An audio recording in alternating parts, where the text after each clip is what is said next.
біліп тілеймін. Жақсы. Ерасыл Анжелаға өзің не айтамай? Сабаққа жақсы қатыс, тақырыпты дұрыс түсін. Өте жақсы. Мен де сендерге осы сабақты жақсы түсінуге, жақсы көңілге тілеймін. Бүгінгі сабағымызды бастамас бұрын болжау әдісін қолданамыз. Яғни слайдта көріп тұрған суреттерге қарап, өз болжауларыңды айта қойыңдар. Мысалы, бірінші суретте неме көріп тұрсыңдар?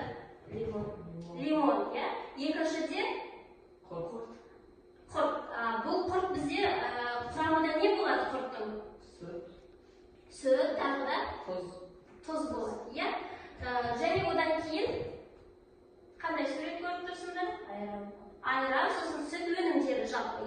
Одан кейін ең соңғы суретте қымыз көрсетеді. Яғни бұның барлығы қандай мағынаны береді бізге?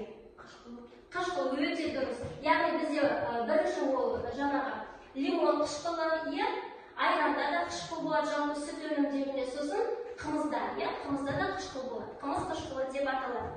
Бүгінгі тақырыбымыз сонда болады қышқылдар. Келесі, жалпы қышқылдар сутек атомдарынан және қышқыл қалдықтарынан тұрады. Жазамыз дәптерге. Қышқылдар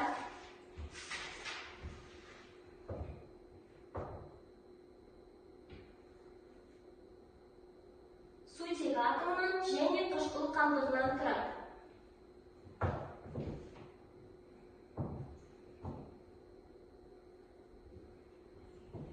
Яғни қышқыл қалдықтары дегеніміз міне хлор, SO4 және ПО4. H хлор, H2SO4, H3 ПО4. Жазамыз. Бірінші H хлор,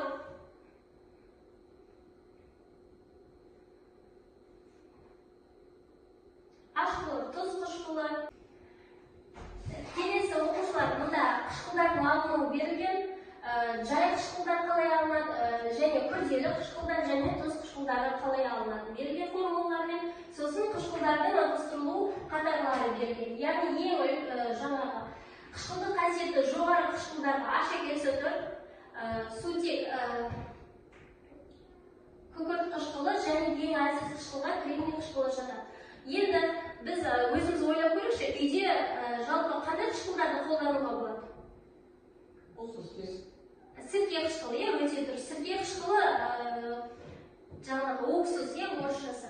Уксус қышқылы көбіне жаңағы алмадан алады.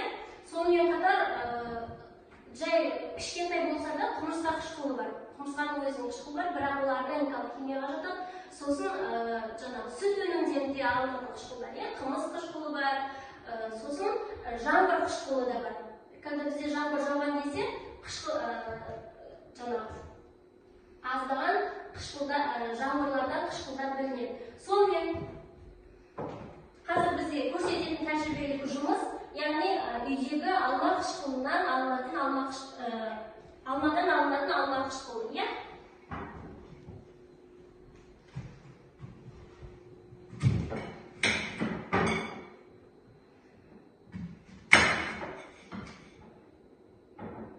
Осы алманы жалпы химияда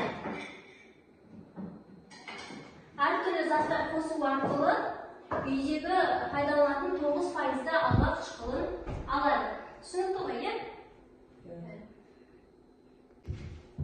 Енді балалар, біз сабақтың соңына жақындадық, бүгінгі сабақты қорытындылаймыз, яғни бекіту әдісі бойынша сабақты бекітіп қорытындылаймыз.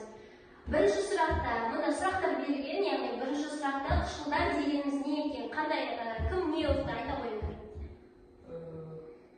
Қышқылдар сутек атомдарына және қышқыл қалдықтарына жататын күрделі заттар. Өте жақсы, және қышқылдарды қалай жіктейміз? Қалай жіктеледі қышқылдар? Сутек атомдарының санына қарай. Бір негізі, екі негізі, үш негізі. Құрамына қарай оттек, оттексіз болып тұрады. Өте жақсы, Енді қышқылдарды алудың қандай әдістері бар екен? Анжела айта алады әдістері.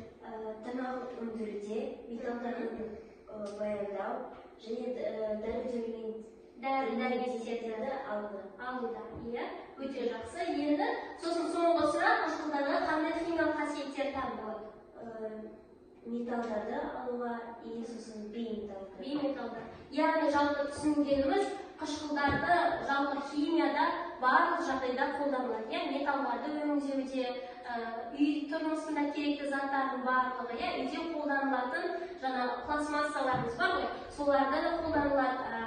Ішетін дәрі-дәрмектерімізде де, тағамдарда да, мысалы адамдар ағзасында тұз жетіспеулігі болуы мүмкін, сонда осы тамаққа қосылатын тұздың нормасын білу керек. Оның барлығы не болып саналады?